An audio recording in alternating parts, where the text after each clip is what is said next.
Daí, pessoal, mais algumas resoluções. Então, esses dois exercícios bastante simples, né? Que unidade de comprimento você usaria para medir? Letra A, a largura do seu caderno de estudos. Ora, a unidade mais adequada para medir a largura de um caderno, né, de um material de estudo, de um livro, enfim, é o que? A unidade mais adequada é centímetros. Não vou usar metros para medir a largura de um caderno. Então aqui a unidade mais adequada,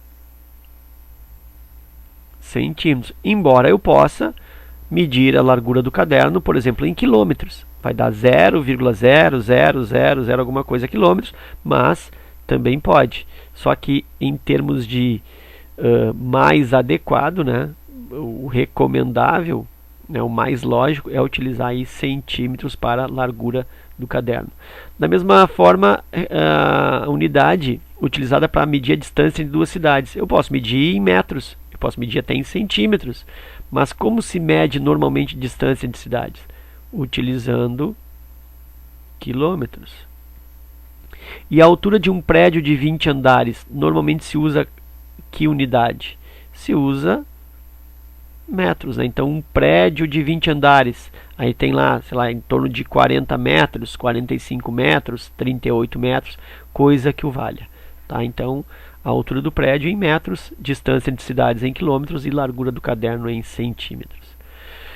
Baseando-se na questão anterior, escreva um texto abordando outras situações práticas onde utilizamos as unidades de medida linear, quadrática e cúbica. Tá? Então eu não vou fazer um texto, mas vou colocar alguns exemplos. Então as medidas lineares ou os sistemas lineares de medição são os sistemas mais utilizados, né, no dia a dia. Então, por exemplo, medir, como está lá em cima, a largura de um caderno, a distância em duas cidades, a altura de um prédio, tudo isso são medidas lineares. Eu posso medir, por exemplo, a altura de uma pessoa, eu posso medir o tamanho de um pé, eu posso ainda verificar a distância entre a janela e a porta. Isso falando em medição, falando em nessas unidades métricas. Mas eu posso também medir, por exemplo, a massa de uma pessoa em quilogramas, né, a temperatura em graus Celsius. Eu posso ainda medir a quantidade de alunos. Tudo isso são medidas lineares, né? São grandezas com medidas lineares, certo? Então eu vou representar aqui como, para entendamos, né? Vou usar a referência metro, medida linear. Medida quadrática. Bom, as medidas quadráticas estão relacionadas principalmente, quase que exclusivamente, com as áreas.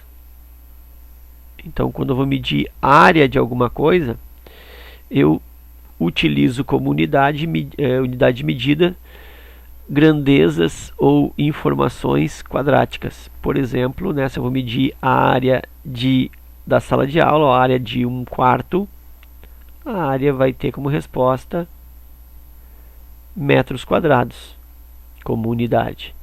Eu posso medir a área de uma cidade, aí eu tenho em quilômetros quadrados, né? Então, medidas quadráticas relacionadas com medição de áreas. E aí depois tem ainda as medidas cúbicas, ou as unidades cúbicas. As unidades cúbicas estão quase que também exclusivamente relacionadas com medição de volumes. Então, por exemplo, o volume de água que cabe numa piscina, o volume, se eu utilizar metros cúbicos, né? O volume de ar de uma sala em metros cúbicos. Quando se compra eu não sei, né, aqui no sul tem-se o costume de, quando vai se comprar fazer uma construção, se compra areia, né, quando se faz aquela massa na própria obra. Quando não se compra a massa pronta, quando se faz na própria obra, né, mistura na betoneira areia, mistura cimento, água, aí tem argamassa ou tem a brita, você vai fazer o concreto, enfim. E quando se compra areia, a areia normalmente ela é dada, ela é vendida ou ela é comprada em metros. Então se compra metros de areia. E fica uma coisa também estranha, né? Tipo, pô, vou comprar 2 metros de areia. Como que é 2 metros de areia? Na realidade são 2 metros cúbicos de areia. Então são 2 caixas cúbicas, todas as duas cheias de areia. Então aquele volume de areia que é comportado, que cabe dentro de 2 caixas cúbicas de 1 metro, 1 metro por 1 metro por 1 metro cada uma, essa quantidade de areia corresponde a 2 metros cúbicos de areia, né? Então as grandezas cúbicas, as unidades cúbicas estão relacionadas com volumes. E aí eu vou representar aqui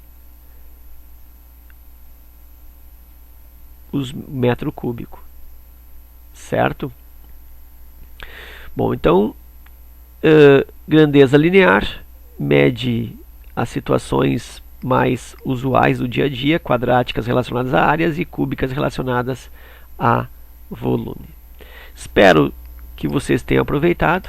Por enquanto era isso. Obrigado pela visita e até a próxima.